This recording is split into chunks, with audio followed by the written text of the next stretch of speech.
And this is the adventure of the small kitchen. Hey people, so for today's home cooking, I'll be making adobong sitaw, but with bacon.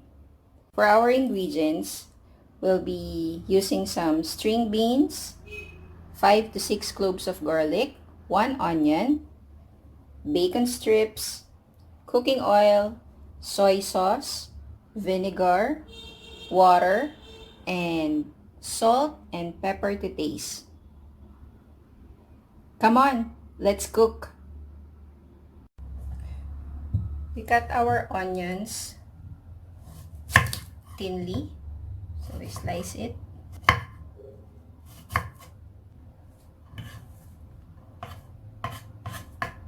Set this aside. For our garlic, we will mince this. So this is how I mince my garlic because this is easier. So you cut first into strips, then you cube it. So once I'm finished slicing it or cutting it into small cubes, I'll just go by like this to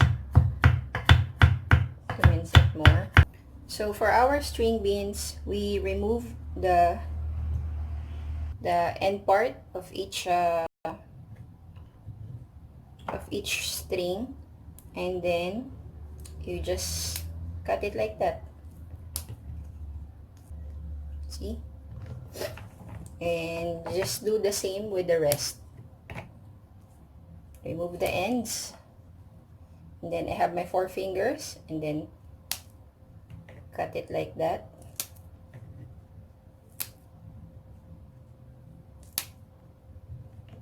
In a skillet, heat your pan,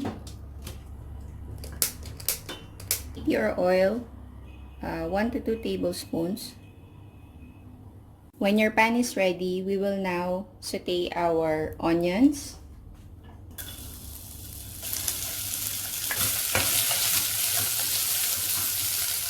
So we wait for that to soften and be cooked. Now put in our garlic. So just the same, I'll just wait for the garlic to be cooked. Usually at this point, we put in the pork strips, but since I won't be using pork strips, I will now be putting 1/4 cup of soy sauce.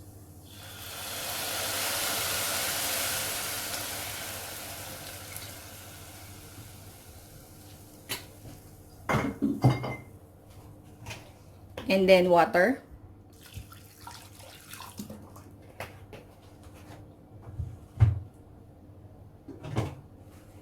And then our vinegar.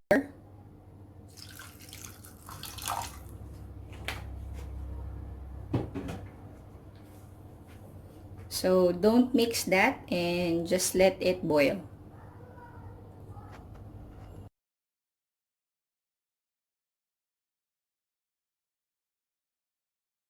At this point, we now put in some salt.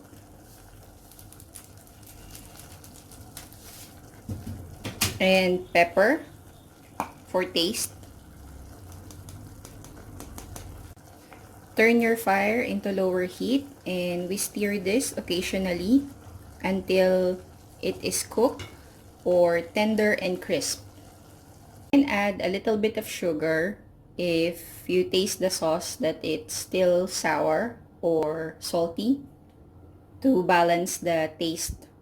I've already cooked some bacon earlier, so what I'm going to do is I'm just going to slice this into this slice it into strips,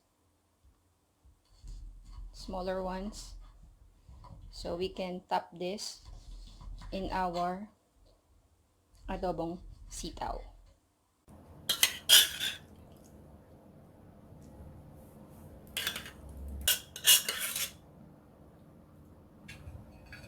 So when you put it in a bowl, we top it off with some bacon.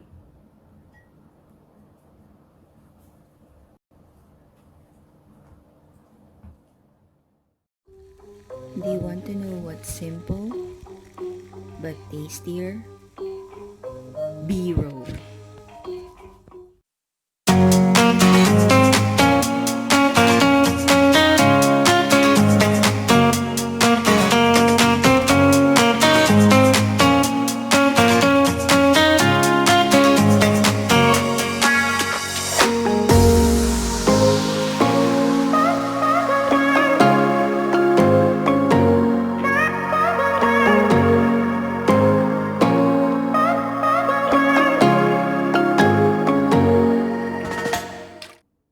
We take some rice.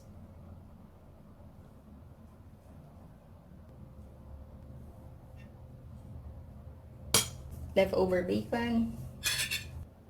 Then we mix it in.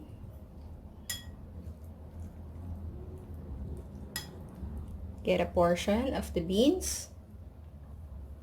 And then the sauce. And some bacon. And then we taste it.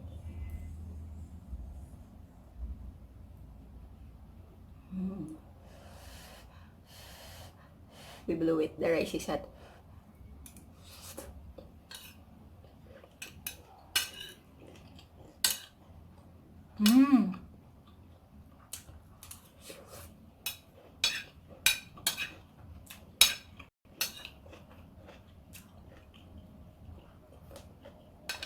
That is good, promise.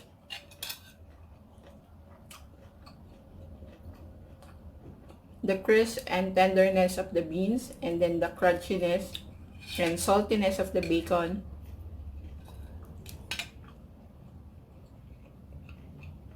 They're good together.